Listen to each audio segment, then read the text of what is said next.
মাদ্রাসা দোয়ার মাহফিলে দোয়ার অনুষ্ঠানে আল্লাহ তাআলা আমাদেরকে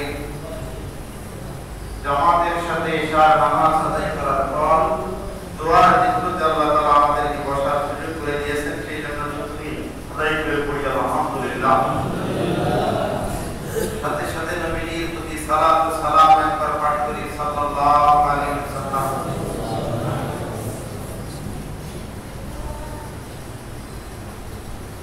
মুহতারাম মুহাজিরিন,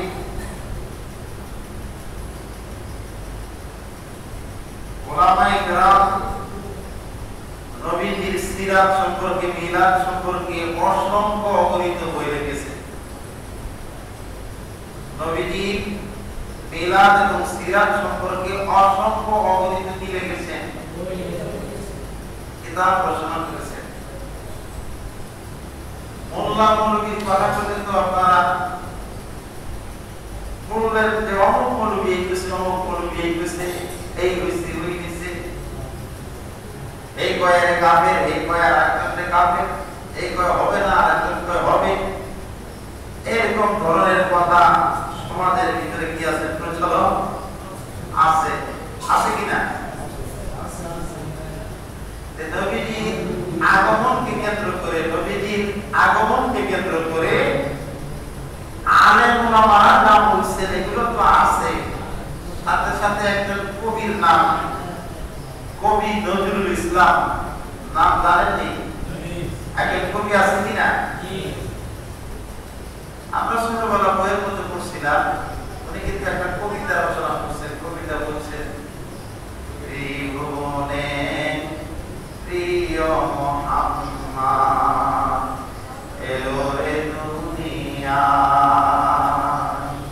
পড়ছেন কিনা? ত্রিভুবনে প্রিয় মুহাম্মদ এলো রে দুনিয়া।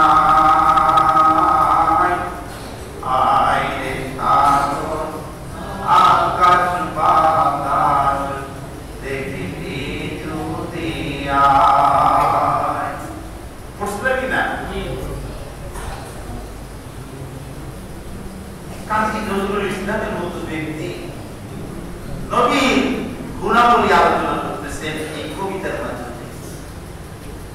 আর নবীর এই শান মান নিয়ে আমরা খালি শুধু ডাকাডাকি করতেছি। কি করতে আছি? মৌলবীরা ডাকাডাকি করতে আছে, আর তারা কি করতেছেন? নবীর শান বয়ান করতেছে। আলোচনা অনেক লম্বা, বাজে হলো 9টা।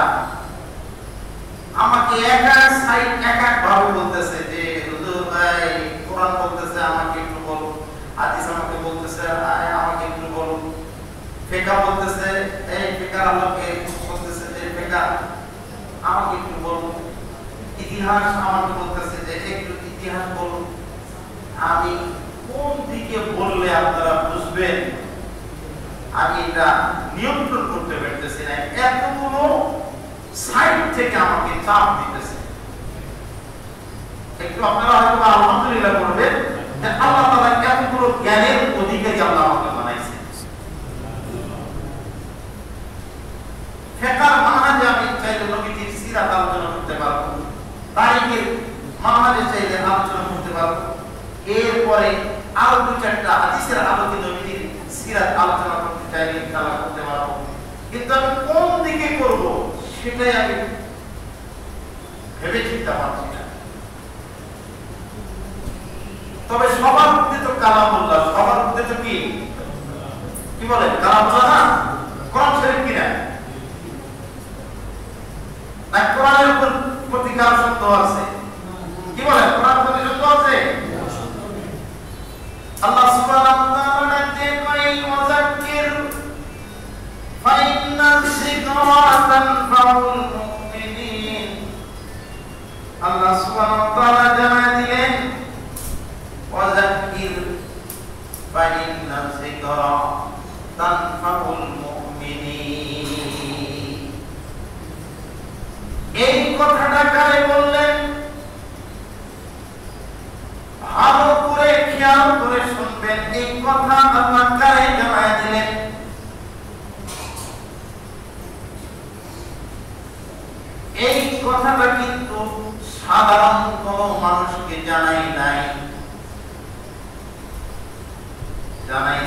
আপনার আমার নবী রহমতের দোয়া আমার নবী মুহাম্মদুর রাসূলুল্লাহ সাল্লাল্লাহু আলাইহি ওয়াসাল্লাম নবীকে সম্বোধন করে বললেন, নবী গো ওয়াজাকির, আলোচনা করেন।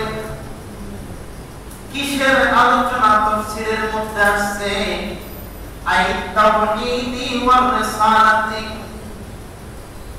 আপনি পয়গম্বর, তাওহীদের কথা বলবেন, একত্ববাদের কথা বলবেন, অথবা আপনি যে নবী হিসাবে প্রেরণ হয়েছেন সেই কথাগুলো বলবেন। কেন বলবেন? যদি এগুলা বলতে পারেন, ফাইন্নাল যিকরা, নিশ্চয়ই আমার বলন্তের আলোচনা, নিশ্চয়ই আমার তাওহীদের কথা, নিশ্চয়ই আপনার রিসালাতের কথা, তানফাউল মুমিনিন, নিশ্চয়ই মুমিন যারা আছে তাদের কি হবে? ফায়দা হবে, তাদের কি হবে? উপকার হবে। এখন প্রশ্ন হলো, আয়াতের মধ্যে আল্লাহ তাআলা জানায় দিলেন যে কি করার জন্য, আলোচনা করার জন্য। কিসের আলোচনা? তাওহীদের আলোচনা, রিসালাতের আলোচনা। রিসালাত মানে কি? নবীর প্রতি যা কিছু আল্লাহ প্রেরণ করেছেন। এই আলোচনা 1400 বছর আগে নবীজির কাছে এসেছেন। ওই আলোচনায় যদি কোরআনের মধ্যে ওভাবে থাকেন তাহলে আমাদের পর্যন্ত আসতো না। আলোচনাগুলো পর্যায়ক্রমে একের পর এক, যুগের পর যুগ এগুলা কি হয়েছে? আলোচনা হয়েছে, যার কারণে আজ পর্যন্ত আমরা কোরআনের বাণী পেয়েছি। কি বলেন, ঠিক না? কথাটা শুরুতে ভূমিকা এটা বুঝাইতে চাইলাম যে কোরআন সুন্নাহর আলোচনা যে কোনো সময় যে কোনো পরিবেশে আলোচনা করা যায়, কোনো অসুবিধা নাই। আজকে মাহে রবিউল আউয়ালকে কেন্দ্র করে আমরা বসছি, এটার একটা কারণ আছে। মাহে রবিউল আউয়ালের 12 তারিখে, কয় তারিখে? 12 তারিখে, মতান্তরে 8 তারিখে, মতান্তরে 7 তারিখে আমার নবী রাহমাতুল লিল আলামিন দুনিয়ার জমিনে আগমন করে।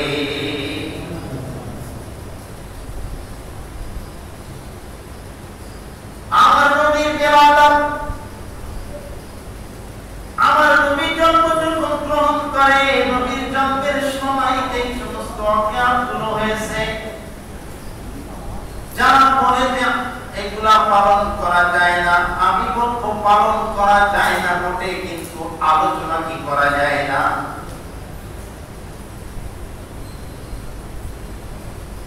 আমার নবীর জন্মের সময়, বিরাদতের সময় যেগুলা ঘটনা ঘটেছে এগুলা শুনলে আমাদের ঈমান তাজা হয়। কি বলেন, ঠিক না? আমার নবী যখন জন্মগ্রহণ করে, কিতাবের মধ্যে আসছেন 1000 বছর ধরে কেসরার ফারসের রোম সম্রাটের সেই জায়গায় একটা অগ্নিকুণ্ড ছিল, যেটা চলতেছিল নবীর বিরাদতের সময়। অগ্নিকুণ্ডটা নিভে গেছে।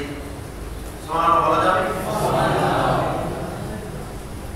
শুধু কি তাই, কেসরার যিনি বাদশা ছিলেন, রাজপ্রাসাদের মধ্যে 17 থেকে 18টা পাথর ছিলেন নবীর বিরাদতকে কেন্দ্র করে। সঙ্গে সঙ্গে পাথরগুলো জমিনে পড়ে যায়। কেসরার বাদশা বলে, যা রে যা, রাহেবকে ডেকে আন, জ্যোতিষকে ডেকে আন। হঠাৎ করে কেন আমার রাজপ্রাসাদের মধ্যে থেকে পাথর খুলে গেল?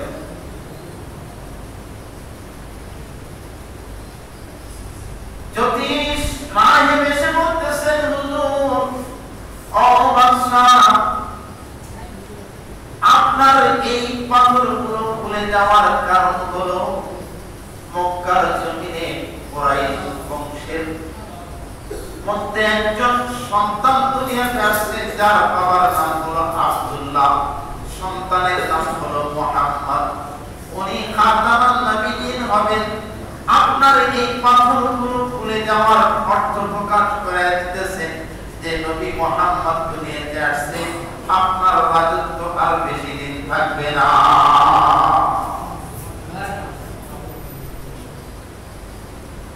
আলোচনা করা যায়, এগুলো কি করা যায়? আলোচনা করা যায়, পালন করা যায় না। আলোচনা করলে কি হয়? ঈমান বাড়ে। কি বাড়ে? ঈমান বাড়ে। সাগার পুষ্পসের ওয়াজ পুষ্পসে করতে হয়,